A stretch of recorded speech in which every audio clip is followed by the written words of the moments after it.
ಈ ನಾಡಿನ ಚೌತಿಯ ಗೌರಿ ಗಣೇಶ ಹಬ್ಬದ ಆರ್ಥಿಕ ಶುಭಾಶಯಗಳು ಸಮಸ್ತ ನಾಡಿನ ಜನತೆಗೆ.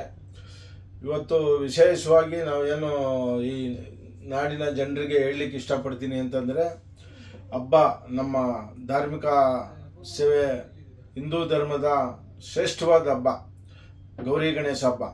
ಗೌರಿ ಗಣೇಶ ಹಬ್ಬನ ನಾಡಿನ ಜನರಿಗೆ ಏನು ಹೇಳಲಿಕ್ಕೆ ಇಷ್ಟಪಡ್ತೀನಿ ಅಂದರೆ, ವಿಚಾರ ಇಷ್ಟೇ, ಶಾಂತಿಯುತವಾಗಿ ಆಚರಣೆ ಮಾಡಿ ಹಬ್ಬನ. ಆ ಮಹಾಗಣಪತಿಯ ಆಶೀರ್ವಾದ ತಾಳಿ. ಎಲ್ಲೇ ಯಾವುದೇ ರೀತಿ ಆಗಲಿ ನೀವು ಪರಿಸರನ ಹಾಳು ಮಾಡಬೇಡಿ, ಪರಿಸರನ ಉಳಿಸಿ. ಮಣ್ಣಿನ ಗಣಪತಿನ ಆದಷ್ಟು ನೀವು ಗಣಪತಿ ಪೂಜೆ ಮಾಡೋದು ಮಣ್ಣಿನ ಗಣಪತಿನೇ ಪೂಜೆ ಮಾಡಬೇಕು. ಮಣ್ಣಿನ ಗಣಪತಿ ಪೂಜೆ ಮಾಡಿ ಅದನ್ನ ನೀವು ಗಣಪತಿನ ಪೂಜೆ ಮಾಡಿ ಬಿಡೋ ಟೈಮಲ್ಲಿ ಭಾರಿ ಶಿಸ್ತುಬದ್ಧಿಯಿಂದ ಬಿಡಿ.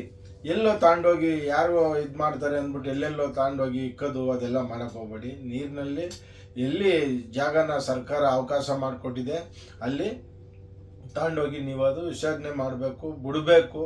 ಜನರಿಗೆ ಒಳ್ಳೆ ಮೆಸೇಜ್ ಇರಬೇಕು.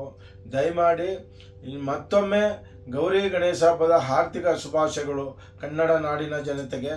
ನಾನು ಯಾಕೆ ಅಂತಂದರೆ, ಹಿಂದೆಲ್ಲ ಭಾರಿ ಶಾಂತಿಯುತವಾಗಿ ಹಬ್ಬನ ಆಚರಣೆ ಮಾಡ್ಕೊಂಬತ್ತಾ ಇದ್ದಾರೆ. ಹಾಗೆ ಒಳ್ಳೆ ಮಳೆ ಬೆಳೆ ಬಂದು ರೈತರಿಗೆ ಅನುಕೂಲ ಆಗಲಿ, ನಾಡಿಗೆ ಒಳ್ಳೆಯ ಅನುಕೂಲ ಆಗಲಿ, ಈ ನಾಡಿನ ಮಕ್ಕಳಿಗೆ ಅನುಕೂಲ ಆಗಲಿ. ಸಿದ್ದರಾಮಯ್ಯವರು ಇವತ್ತು ರಾಜ್ಯದ ಮುಖ್ಯಮಂತ್ರಿಗಳು, ಅವರು ಕೂಡ ಒಳ್ಳೆಯ ಸೂಚನೆನ ಈ ನಾಡಿಗೆ ಕೊಡಲಿ.